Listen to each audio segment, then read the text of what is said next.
this month, a radiation and public health project reported that the level of thyroid cancer in children, an ailment directly associated with exposure to radiation, is 40 times above normal for children near the site.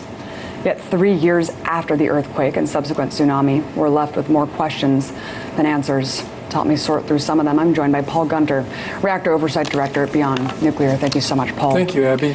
So, a couple years ago, TEPCO actually admitted itself that 300 tons of radioactive water is spilling into the Pacific Ocean every day. I mean, following your assessment and from everything that we've been hearing based on the leaks, what do you think is going on right now?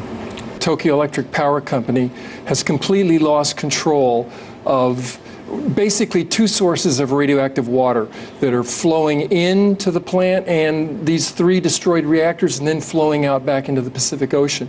One flow is from all the cooling water that's washing over these three melted cores to keep the accident from blowing into another full-blown catastrophe.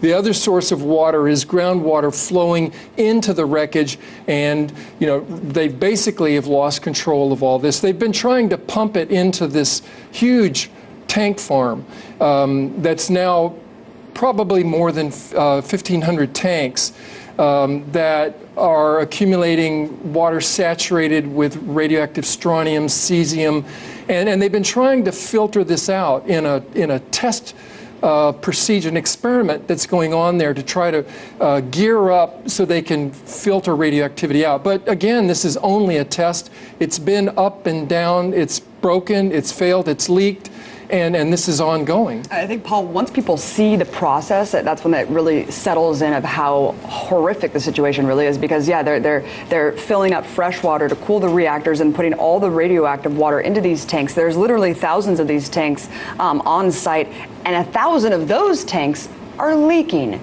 So we have disaster after disaster. On top of that, the contaminated soil that's being gutted and packed in plastic bags. No end in sight. What are they going to do when they run out of room to store this radioactive water, Paul?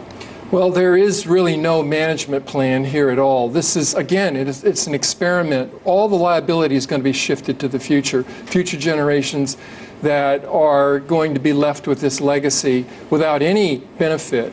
But clearly, right now, the Tokyo Electric Power Company is able to basically control the information while the accident remains out of control. And that's a big concern.